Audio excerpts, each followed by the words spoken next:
20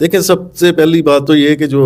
جملہ آپ نے آغاز میں کہا خود مختاری کا، جی تو یہ لفظی طور پہ ہی اچھا لگتا ہے کہ خود مختاری ہے۔ ماضی میں آپ دیکھیں چھوٹے سے واقعات بھی ہوئے ہیں، چاہے وہ ریمنڈ ڈیوس کا ہوا ہے، کوئی بھی ہوا ہے، یہ تو ایک مطلب حادثاتی قسم کے واقعات ہیں، ان کو کیسے ہینڈل کیا گیا، کیسے اس کو حکومت نے رستہ فراہم کیا، تو جتنی عملداری ہے وہ بھی سب کو پتہ، اور جتنی خود مختاری ہے اس کے بارے میں بھی پتہ ہے، میں اس پر کیا بات کروں۔ بہرحال ایک بڑی تبدیلی جو ہے دنیا بھر میں وہ دیکھنے میں آ رہی ہے کہ 20 جنوری کے بعد جو ہے خاطر خواہ جو ہے تبدیلیاں آئیں گی، کہیں یقیناً وہ اچھی بھی ہوں گی اور کہیں وہ سختیوں کے حوالے سے بھی ہوگی۔ بہرحال ہماری دعا ہے کہ اللہ تعالیٰ جو ہے پاکستان کے لیے آسانیاں پیدا پاکستان کے کرے لیے گی، اور جہاں جہاں بھی لوگ ہیں سبھی انسان ہیں اور سب کی جو ہے سلامتی اللہ تعالیٰ عزیز آمین۔ رکھے۔ چوئی صاحب آگے بڑھتے ہیں۔ فیصل واڈا کسی وقت پاکستان تحریک انصاف کے بڑے اہم کارکن سمجھے جاتے تھے، سینیٹر بھی ہیں، ان کا مستقبل کیا دیکھ رہے ہیں پاکستانی سیاست میں؟ اچھا، اس پہ میں کوئی بہت زیادہ آپ سے کچھ نہیں کہوں گا، صرف اتنا کہوں گا کہ آج کل جو مستقبل جو ہے شیخ رشید احمد صاحب کا دیکھ رہا ہوں، وہی مستقبل مجھے فیصل واڈا کا ہے۔ فیصل واڈا کا دکھا۔ آپ بڑے ڈیفینسو ہو کے کھیل رہے ہیں اور مختصر جوابات دے رہے ہیں، زیادہ تمہید نہیں باندھ رہے ان شخصیات پہ۔ دیکھیں ایک بات یہ ہے کہ شیخ رشید احمد وہ کردار ہے پاکستان کی سیاست کا جس نے اپنے زمانہ طالب علمی سے ہی جو ہے سیاست میں بہت زیادہ رول پلے کیا، اور پھر ان کی خدمات بھی بہت زیادہ رہی ہیں۔ تو اس تمام صورتحال کو دیکھتے ہوئے کہ جہاں ایک ایسی شخصیت جو ایک طویل عرصہ تک کسی کے لیے کھیلتی رہی یا کسی کے لیے خدمات انجام دیتی رہی اور یکدم سے انہیں کئی دہائیوں کے بعد اچانک جو ہے بالکل منظر عام سے مسترد کر دیا گیا۔ لیکن ایک بات ہے، ٹک ٹاک پہ وہ آج کل ماشاءاللہ بڑی اچھی شاعری کر رہے ہیں۔ دیکھیں وہ ایک الگ میٹر ہے،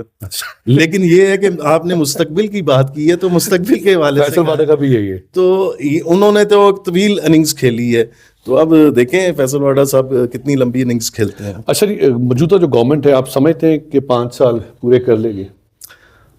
میرا نہیں خیال کہ 5 سال پورے کرے گی، چاہے ان ہاؤس تبدیلی ہو یا کوئی اور سلسلہ بنے۔ بہرحال حکومت جو موجودہ سیٹ اپ چل رہا ہے یہ مجھے کوئی زیادہ ہلکی سی چنگاریاں اٹھ رہی ہیں پاکستان پیپلز پارٹی اور پاکستان مسلم لیگ نون کے اتحاد کی بھی، آئے دن بیانات آتے رہتے ہیں۔ بلاول بھٹو زرداری صاحب کا بھی آیا ہے، اس کے بعد شازیہ مری کا بھی ایک بیان آیا ہے، تو آپ سمجھتے ہیں کہ آئندہ آنے والوں میں کچھ ڈیولپمنٹ ہو سکتی ہے؟ دیکھیں حکومت کے حوالے سے تو میں کچھ نہیں سمجھتا کہ کوئی خاص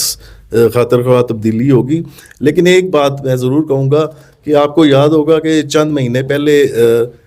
جب ملکی سیاست کے حوالے سے کافی زیادہ تناؤ والی کیفیت تھی، حالات کافی کشیدہ دکھائی دے رہے تھے، تو اس دوران جو ہے بلاول بھٹو اور پیپلز پارٹی کی جانب سے کچھ ایسی باتیں کی جا رہی تھی کہ وہ بھی حکومت کو ٹف ٹائم دینے کے چکر میں لگ رہی تھی، اور کچھ ان کی میٹنگز بھی ہوئی ہیں اس دوران حکومتی جو ذمہ داران ہیں۔ تو اس میں ہم نے دیکھا کہ لوگ بھی ہم سے سوال کرتے تھے کہ شاید یہ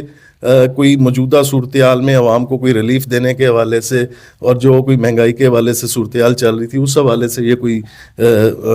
جو پیپلز پارٹی ہے وہ کوئی تیزی دکھا رہی ہے اور کچھ تھوڑا سا سختی لائی ہے اپنی باتوں میں۔ لیکن پھر قوم نے یہ بھی دیکھا کہ جب پتہ چلا کہ یہ تو پاور شیئرنگ کے معاملات ہیں اس پر یہ بات چیت ہو رہی ہے کہ پنجاب میں 2.5 سال والا وزیر اعظم نہیں پنجاب میں پاور شیئرنگ کا ایشو تھا، اس پر یہ گفت و شنید ہو رہی تھی کہ ہمیں بھی یہاں پر کھیلنے کا موقع دیا جائے۔ تو بعد میں وہ سارا برہم جو ہے ختم ہو گیا کہ عوام کو تو کچھ نہیں اس میں ملتا دکھائی دے رہا تھا، وہ اپنی پاور شیئرنگ کا ایشو تھا۔ تو ابھی بھی جو معاملات ہیں اندر خانے یہی ہوں گے کہ ان کے کوئی نہ کوئی ایسے معاملات ہوں گے جو حل نہیں ہو رہے ہوں گے، اور اس حوالے سے انہوں نے حکومت پر دباؤ بڑھایا۔ چلے پروگرام کے آخر میں آپ سے میں یہی سوال پوچھتا ہوں، تحریری معاہدے گورنمنٹ کی طرف سے کہا گیا ہے اپوزیشن کو تحریری معاہدے، اس پہ آپ کیا لب کشائی کریں گے؟ دیکھیں ہمارے ایک دوست نے اس پر کافی دن پہلے ایک بات کی تھی، لیکن کل کیونکہ جو کچھ وکلا کی کچھ لوگوں کی بانی پی ٹی آئی سے اڈیالہ جیل میں ملاقات ہوئی ہے، تو اس میں بیرسٹر گور سے بھی جو ہے بانی پی ٹی آئی نے کہہ دیا ہے کہ آپ بالکل آپ کو اجازت ہے، اگر تحریری کوئی چیز دینی پڑتی ہے آپ دے سکتے ہیں۔ اسی طرح انہوں نے کہا کہ اگر مذاکراتی کی کمیٹی جو ہے اس کی بھی مجھ سے ملاقات نہیں کروائی جاتی تو اس صورت میں بھی آپ اگر چاہیں تو بات چیت کا سلسلہ جاری رکھ سکتے ہیں. تو اس صورتحال میں اب یہ تو کلیئر ہو گیا کہ اب ایسی کوئی قدغن نہیں ہے. اگر پی ٹی آئی جو کمیٹی ہے وہ چاہے تو تحریری دے بھی سکتی ہے. تو باقی رہی وہ دوست کی میں بات کر رہا تھا تو ان کا کہنا تھا کہ نون لیگ چاہتی ہے کہ یہ تحریری وہ اپنے مطالبات دیں اور وہ پھر اسی طرح سائفر کی طرح ان کو لہرائیں دیکھیں کہ یہ ہم سے ڈیل بھیک مانگ رہے ہیں اور اس طرح. تو اس کا کوئی بہت زیادہ وہ چکر نہیں ہے لیکن وہ اس تناظر میں اس کو استعمال کرنا چاہیے. جی ناظرین اکرام، پروگرام کے آخر میں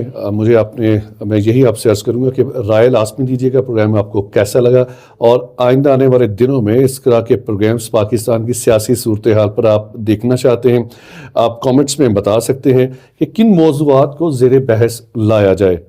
لازمی رائے دیجیے گا، مجھے آپ کی رائے کا انتظار رہے گا.